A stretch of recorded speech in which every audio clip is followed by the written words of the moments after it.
What's up, y'all? We got Joey Batkoski in the house, seasoned SDR leader. This man actually just finished a 6 SDR hiring cycle. So we're about to learn from him, and we're going to talk through the top 3 favorite interview questions he likes to ask in SDR candidate interviews. So Joey, welcome in. Tell us who you are. Why should we care about your advice? Yeah, thank you, Jack. Thanks for having me on. I think overall, just background, I've been in tech sales now for, around 13 years. Started off kind of doing a, all in one title where I was prospecting, closing fast deals. I was writing rough order of magnitude, statement of work.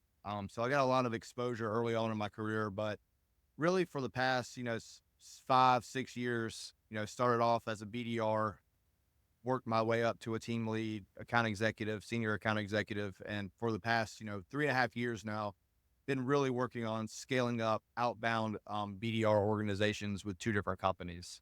Super cool, man. So not only have you led, but you've been in the trenches for a long time. I think that right there is a big disconnect with leaders. Like it's easy to just ride the leadership train and never touch the front line again. But here you are, man, in the trenches. I love it. Yeah, thank you. Thank you. Yeah, definitely. It packs a little bit of punch when you're able to kind of pull from that experience and talk to, fellow BDRs and give them some advice based on your own experience. I think that can go a long way. 1000%. Cool. All right. Let's get into list out for us. What are your top 3 favorite questions you like to ask when you're interviewing SDRs? Yeah, so when it comes to interviewing, I'm almost a pretty vanilla, basic guy. I don't really care for some of the gotcha questions that some people like. They can tell you a lot, but really, my first question is, tell me about a time you had to handle rejection. How did you respond, and what did you learn from the experience? So that's really my first question that I love to kind of open up the interview with. Awesome. What about the second one? Second one is something around along the lines of, can you walk me through a time when you had to learn something quickly to achieve success? Okay. Learning quickly. Third. And then third one would be, how do you stay organized when managing multiple tasks or prospects at the same time? All right, there you go. Rejection, learning, and organization right there. I agree. All 3 of those things are super important. So let's dig in on the first one. How do how do you ask that question when you're interviewing a candidate? What does it sound like? So typically, like sometimes I'll kind of premise the question by, just saying like, hey, like, what do you do in your spare time? What are you passionate about? Kind of break down the ice a little bit. And then basically I just will jump straight into kind of seeing how they respond to something going good in their life. What does the definition of success mean to them? So they know like what good likes. They already have like in their mind, like, oh, this is going to be, talking about the good things. And then I jump into the rejection question to see how they first handle the question in itself. Um, and then I basically just worded exactly like that. Just tell me about a time you had to handle rejection. How did you overcome that? And then if there were any like lessons learned, can you explain those to me? I love the way you present it, where it's like you're kind of buttering them up a little bit, make them feel a little comfortable, and then switch. Yeah, Okay, cool. Let's get real. it's funny because I led with the premise of I don't like gotcha questions, and then I go first with, hey, I'm thinking you this way, and then I'm taking you down a different path. Well, it's not really a gotcha. This is like the reality of if you're going to put them on the phones. I mean, I've heard the wildest things happen out there. So if Yeah. they can't deal with that, and if they think that's a gotcha, like, I don't know how cold calling's going to go. Um, yeah, go ahead. No, yeah, I think like, basically like that question is important to me just to kind of show the candidate's resilience. And then also, do they have a growth mindset, right? Hmm, hmm. Because unfortunately, a lot of interviews that I go into, it happens more than I would like it to, is that someone's really good at talking about the rejection, but then oftentimes they almost make an excuse about why this didn't go their way or why this didn't happen the way that they foresee it or foresaw it to happen. 1000%. So a bad answer to you would be something along the lines of, yeah, this thing happened. Didn't work out though. It actually fell apart, but it's because this other person or this external circumstance or this thing. So is that like a red flag answer for you? That would be a big red flag answer for me. Okay. I want to know, like, hey, can you push through adversity? Do you look at rejection as an opportunity to grow, to learn from maybe your mistakes? Because we all make mistakes, right? It's going to happen. I make mistakes every day, but that's part of getting that 1% better. And Yeah. then it also will tell me a lot about someone's emotional intelligence, EQ. Are Mm, they able to like pinpoint and actually talk about a legit example of a time they face rejection? yeah. I think two things are hard here for candidates, but if they can get through it, then it's going to help them when they're asked this question. So one is like the mindset piece. Really good book by Carol Dweck. I don't know the full title, but if you Google mindset, Carol Dweck, you'll find it. And it literally breaks down like what is a growth mindset, right? And so for you out there, you're looking for resources and stuff, grab that book. It's going to help a ton with mindset. But the first part is the mindset because our whole lives being in school, we're put on like a pass fail system, right? And so even if you raise your hand in class, you get like, ooh, why they don't know? Like, are they dumb? Like, and it's pass fail, pass fail. But what we fail to realize in a career is we have to fail to learn. And so the people that are like stoked to fail and like, cool, man, I screwed up. Like, what do I need to learn? How do I not do that again? How do I get better? Those are the people that ultimately do better. So that mindset right there, Joey, how do you as a manager make sure your reps like feel like they can fail? I think it's a lot to do with just the culture you build. Flat out telling them that there are no dumb questions. Like, I'm building a culture where I want people on my team that would rather finish second, but the team hit quota versus finishing first and the team not hit quota. So just a collaborative environment. It's a safe space to come to me, come to one of your peers, ask questions, get insight, especially in a remote environment, right? I know that, we're hearing all this talk about Amazon forcing to go back to work, in office, but, we're remote first here at Jump Cloud, and it can be a little bit difficult. You don't have that traditional sales pitch, sales floor where you're bouncing off conversations you're hearing in the background from other BDRs. So being able to structure meetings throughout the week where the team can get together and learn from each other is super important. And it kind of gives them that, that sigh of relief of being able to feel comfortable asking those questions. Because like you said, in school, I probably was guilty of it. Teacher asked, hey, anybody have any questions? And you're just like looking around and someone inevitably raises their hand. And you're like, oh my goodness, I need to go. 1000%, man. Yeah. And I know from our perspectives as managers, the worst reps, the most annoying reps to manage are the ones who just keep to themselves.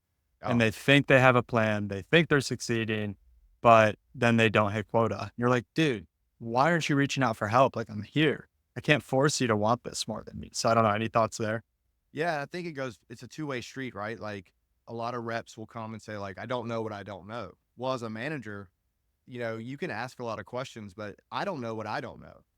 If you're not telling me and being fully transparent with me, like, hey, I'm getting people on the phone. I just can't seem to get past like the permission based opener, or I just can't seem to, go for the close and actually get the meeting. I have a lot of people interested. If I don't know where in that funnel that you're struggling, and I can gather a lot with data, but it goes a long ways when someone can actually like have that emotional intelligence and have that humility to come to me and say, hey, look, I'm really struggling with this. Can you help me out? Do you have any tactics that I can, utilize? Yeah. Yeah. I mean, as managers, we want our team to see us as coaches, not as like going to the principal's office, like, oh no, I have to go jump on a meeting with Joey and tell him that I'm failing. Like, no, no, no, no, no. Wrong mindset. Yep. Mindset. We're your coaches. We're here to help you succeed. In fact, if you succeed, I'm way happier about you. My job's easier. My life's easier. My family's making more money. Like, we're on the same team here. But I think it's hard as an entry level employee to like reframe when you have your boss, your manager, there's that pressure to perform in their eyes, but like, no, we need to see your flaws so we can help you. Yeah, no, 100%.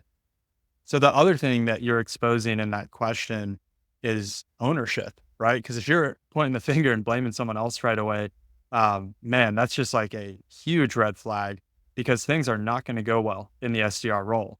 And if you're always just going to sit there and blame, point fingers, then cool, we don't need you on this team. Like we need people that are going to be working on the solution. So another book recommendation, this one changed my life, Extreme Ownership by Jocko Willink and Laith Babin. Hmm. Incredible book former Navy SEALs. And the whole thing is like everything is your fault. And if you approach life that way, then you're never a victim in your circumstance. You're always a victor. You always have influence. If everything is your fault, you can change it. So any thoughts there, just with reps, not taking ownership? Yeah, I think it's super important to be able to be self-aware. And as you mentioned, kind of the overall lessons in that book you just recommended, just making everything your fault. I think that's super important, holding yourself accountable. And then, I will tell people where I'm struggling and where I need help out so other people can hold me accountable, because it's super important not only to take ownership, but also to take the next step. You can be aware of a problem, but you need to be part of the solution, as you just mentioned, right? It's Like, good. like come up with some ideas on how you could possibly overcome this obstacle. Yeah. Yeah. That's good, man. I love that. Second question you asked was something along the lines of trying to figure out how quick of a learner they are, right? So what does that question sound like when you ask a candidate that? What does it actually sound like?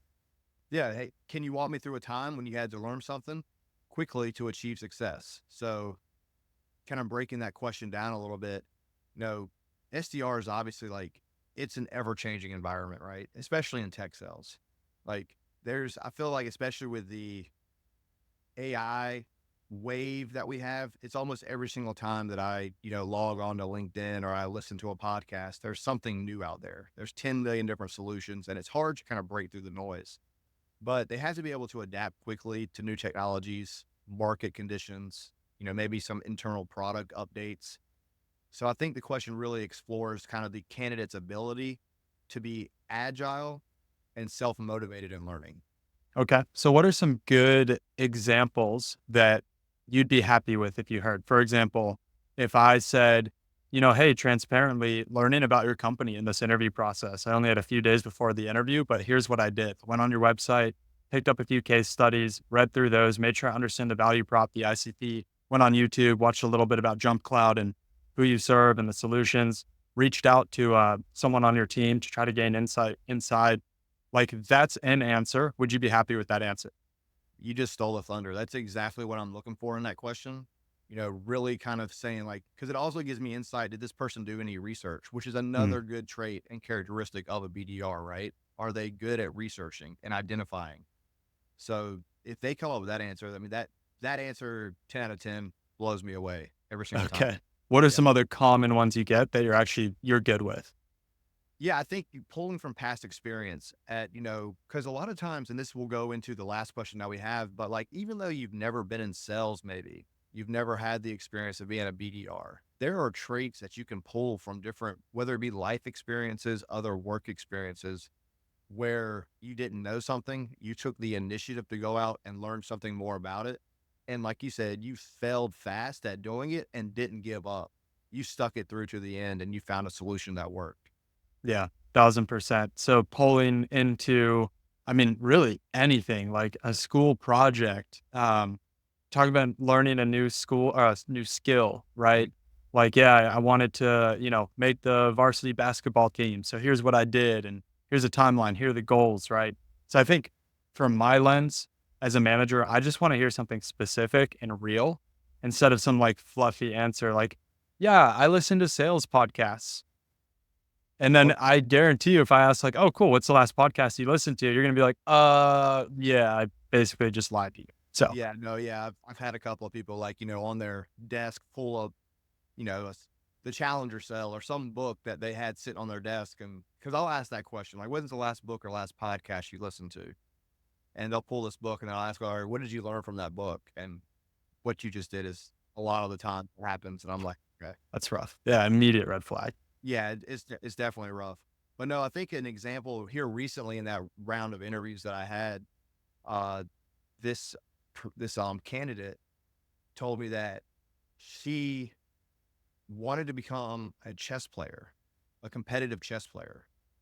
And this is back in, I think, middle school or high school for him. And he started learning on his own chess. And now he has like, I don't know, but he was like a expert level chess player with his rating online. And that was a good answer. Yeah, that's so unique. And listen, y'all, if you're listening to this You have two SDR leaders here who have been interviewing hundreds of candidates.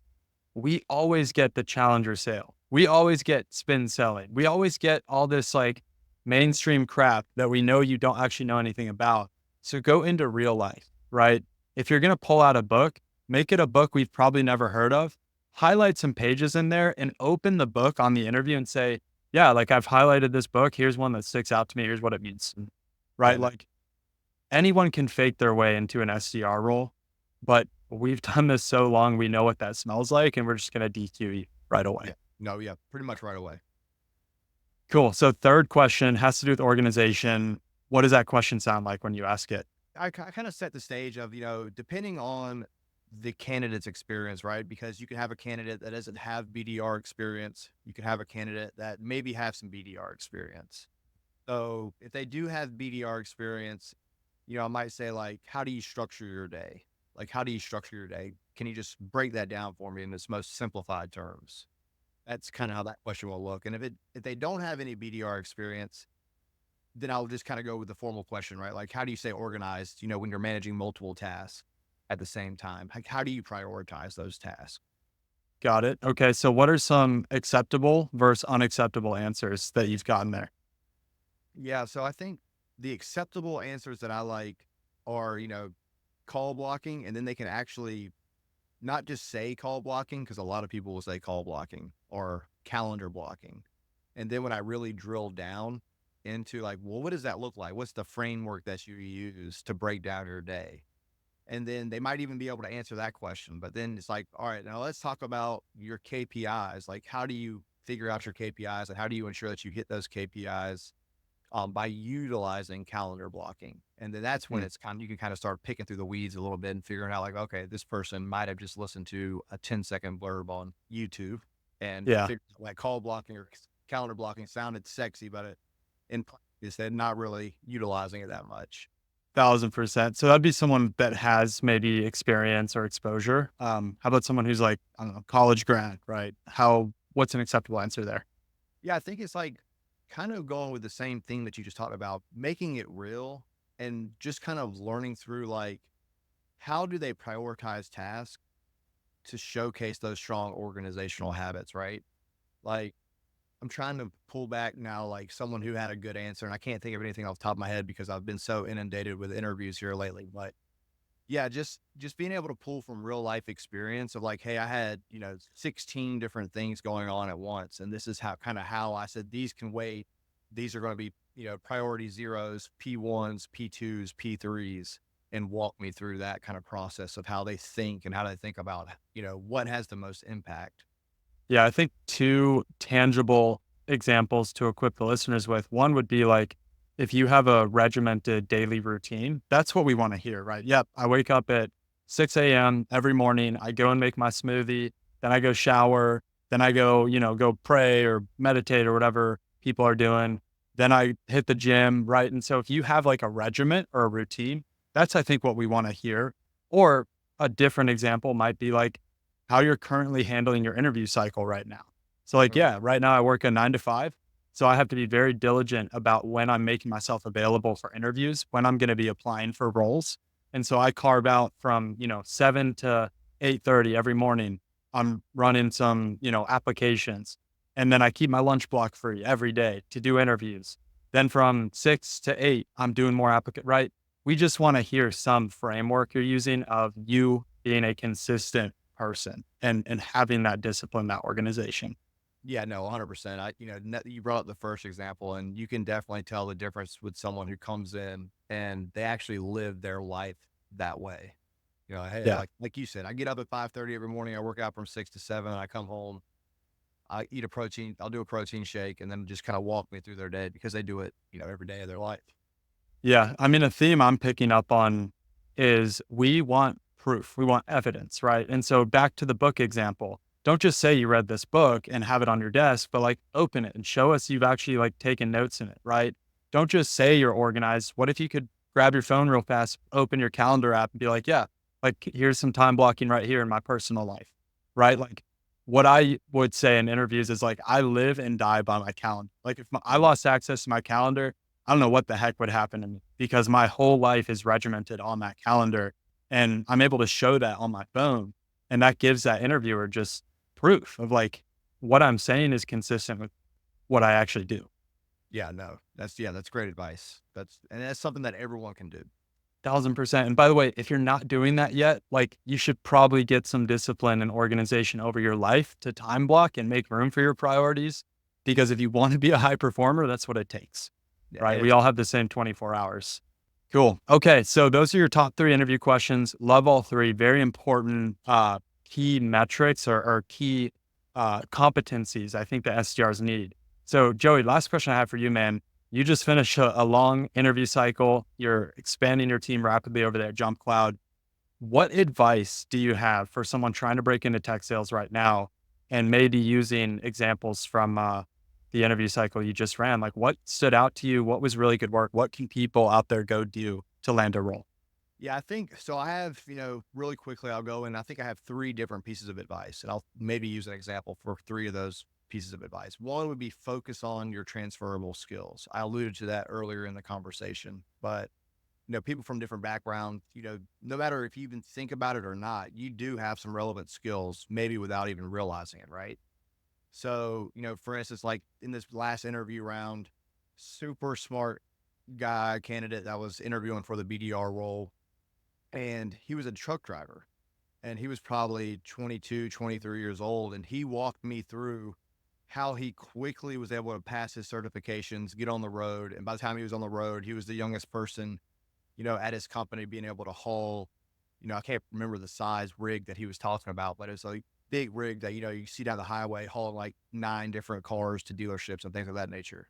So, I mean, just in that one answer alone, he's competitive. He was able to learn something very quickly, put his mind to it, and he actually laid out his schedule and how organized he was on being able to pass those different, you know, I guess, skill set tests that he needed to pass to be able to be certified on the road. That's good. That's good. Just a quick note there and keep going. The quick note would be when I think transferable skills, sometimes I get too fixed on like revenue and like, did you cold call and stuff like that? But what you're saying is, hey, you don't even need that stuff. Just pull out the big pillars of what we're looking for and tell that story. That's beautiful. Yep. No. Yeah. And then advice two would be proactive in learning the craft. Like there's a ton of free content out there. I mean, go to, sales podcasts like this one, go to LinkedIn, different learnings. I mean, there's so many different sales influencers on LinkedIn that, I mean, it's all free. And then I know that one of the candidates that I spoke to, he actually attended, a sales academy, came out of pocket to pay for a sales academy 101 to learn everything tech sales. It was like a 2-week program. I can't remember exactly how long it was. Maybe it was 1 week, but it was like a crash course boot camp to like get into tech sales, like learning the different tech stacks, learning, what is an ICP, learning all the different acronyms. So that showed me initiative. It showed me that he wasn't afraid to bet on himself, that he was going to be able to do the job. And I mean, it goes a long way when you're able to actually like showcase those different skill sets and actually going and being proactive. Like you have a gap there and you're willing to go out and be proactive and kind of bridge that gap without, Yeah. anyone telling you to do so. So good. My only quick note there is just so y'all know from our perspectives as leaders, that separation between someone who tries and puts in effort versus someone who doesn't, it's super obvious. And it's in very simple questions like we just went through, where if you don't come prepared, if you didn't show you did research, little things like that, it's obvious that you're in the group that's not actually doing what it takes to learn and grow and push yourself and have the initiative. Versus if you do come prepared with that stuff, it's kind of easy to impress us because we don't see it very often. So if you actually want to do this, go put in the work. All the info's out there. You live in the information age. ChatGPT, like there is no question unanswered right now. You just need to go put in the work and execute. Love that one, Joey. What's your last one? Last one is show you can handle the grind. So, being an SDR, it's a demanding job. Consistency, persistence is going to be demanded at all times throughout this role. And kind of one of the examples, I'll use myself as an example. When I was interviewing for my first tech role at being a BDR, I remember I was sitting across, this is an in-person interview. I was sitting across and the VP of sales kind of asked me a similar question to that. Like, how do I know that you're going to, work hard and be a hard worker? And at the time, I hadn't really been in sales that much. I was actually working at UPS, while going to school. And I was a loader slash unloader slash sorter in the warehouse. And I had just worked a double the night before, it just so happened. And I had blisters all over my hands from moving, I don't even know how many boxes per hour I was moving, but I worked 8 hours in the warehouse, and I just simply turned my hands over to the VP, and I explained to him where the blisters were from, and I was like, "This is why I'm going to work as hard as anyone else on the team." And so, Mic drop moment right there. I would hire you on the spot, man. yeah, literally, like, I mean, I say that with all humility, but like, it just so Yeah. happened to work out that way, and just being able to showcase, like, hey, I'm going to work hard. But I think, like, pulling from personal stories, projects, or challenges that someone's overcome goes a long way. Yeah, 100%. Nothing to add there. If you're not willing to put in the work, like, shouldn't be in this role. So Yeah. Joey, man, this was an absolute blessing. And I know the kind of man you are. I know you're a man of God, and I know that you care about your people. So leader to leader, man, I'm really, really grateful that God has put you in the position you're in to influence and equip people that are trying to get into tech sales. And you've got a huge team that's growing in front of you. You're going to crush it, man. So thank you for sharing wisdom today. Really appreciate you. Like I said, I appreciate you having me, and likewise to you. I think with what you're doing at Sword, and with this podcast, I think you're going to touch the lives of many, and God's put you in that position. So all the best prayers go to you, being able to continue. Amen, bro. That's why we do it, for his glory. And for those of you out there who need help breaking into tech sales, what Joey was just saying, there's so much info out there. I've made a free guide, step by step, showing you how to do the job to get the job. I'll throw it in the description below. Feel free to jump in there, get the guide, hit the ground running. You can do this. You just need to put in the work. So thank y'all for listening. Joey, thanks for being here. Peace.